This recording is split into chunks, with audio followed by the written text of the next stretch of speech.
Ladies and gentlemen, the woman with all the answers, or if she doesn't have them, she'll ask her husband Lloyd. From the UBS Broadcast Center, Dr. Joanne. There's all this pressure, you know? And sometimes it feels like it's right up on me, and I can just feel it, like literally feel it in my head, and it's relentless. And I don't know if it's gonna stop. I mean, that's the thing that scares me the most, is that I don't know if it's ever gonna stop. Yeah. Well, you do have a nail in your head. It is not about the nail. Are you sure? Because, I mean, I'll bet if we got that out of there... Stop trying to fix it. No, I'm not trying to fix it. I'm just pointing out that maybe the nail is causing... You always do this. You always try to fix things when what I really need is for you to just listen. Yeah, see, I don't think that is what you need. I think what you need is to get the nail See, you're out. not even listening now. Okay, fine. I will listen. Fine. It's just, sometimes it's like, there's this achy, I don't know what it is. And I'm not sleeping very well at all. And all my sweaters are snagged. I mean, all of them. Yeah, that sounds really hard. It is. Thank you.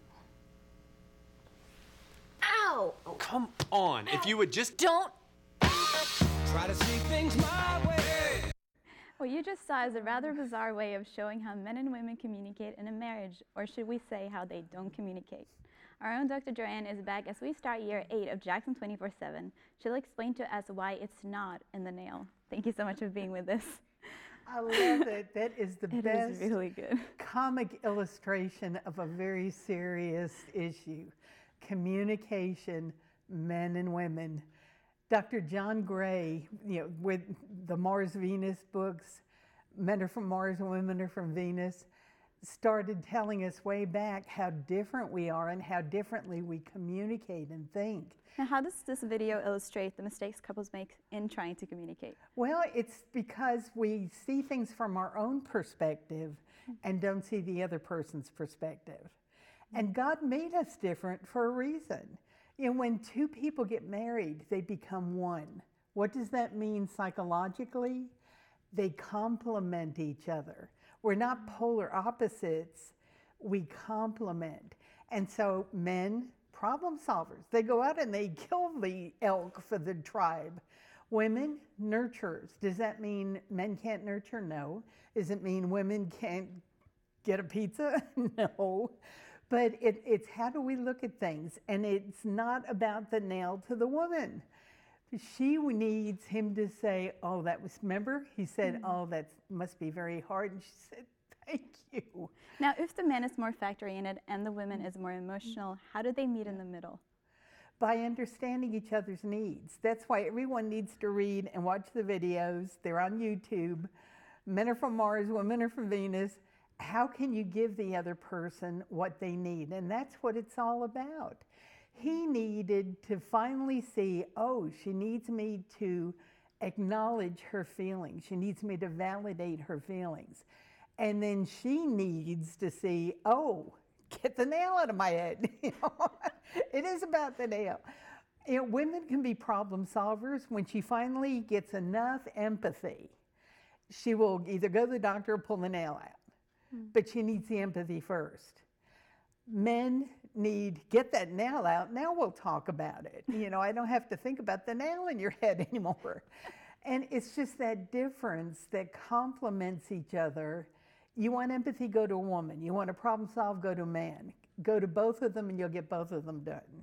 Now, if a couple has been married for 5 or more years, what are some of the warning signs in not being able to communicate? It becomes real obvious, because she's telling him the same thing over and over and over, and you never listen. He kept hearing her, you never hear me, you never listen.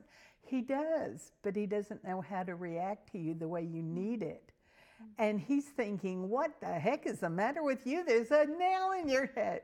And that's what goes on in marriages, where they're bickering. What's the difference between bickering and fighting? Fighting gets kind of nasty. Bickering can lead up to that. bicker, bicker, bicker, we're not listening. We're not providing the needs of the other person. And so that sniping's going on a lot. And that's a real bad symptom that we need to fix things. Now, what are some good, useful tools for married couples to be able to communicate better? Oh, yes. Reflective thinking is one of the best. Reflecting what the other person is saying. I think what you're saying is, like he could say, you know, I think what you're saying is how you feel is more important than the nail itself. Yes. Now they can communicate. She needs to say, I think what you're saying is get this silly nail out of my head and maybe we could talk and you could hug me and I'll feel better. Yes. I think what you're saying is, and repeat what they said. And I think what you mean is, and and he could, no, that's not what I mean at all. Then he could explain, or she could explain. So that reflective thinking, and by not placing blame, you know, instead of saying, you never listen, she could have said, I feel so disrespected when I think you're not listening to me. Oh, you know, he could be very enlightened and realize, no, I respect you tremendously. You know, we misinterpret each other because all we have is what we see, and what you see isn't always what you get. Now, if there is a husband that looks at his wife tonight and sees a nail in her forehead, how should he react? Exactly the way we've been talking about. Honey, did you know you have a nail in your head? Yes, blah, blah, blah. Oh, that must be all, you know. Maybe she didn't know she had a nail in her head. Take care of that first. But then what do we need to hear? Oh, and we all need that. But we also need to solve the problem and get the nail Okay, out I'm of sorry, your we're head. out of time. But thank you so much Always. for being with us. Is there a nail in my head? We have some more nights of near record cold temperatures on the way. Jay Bishop will have a final look at the forecast right after these messages.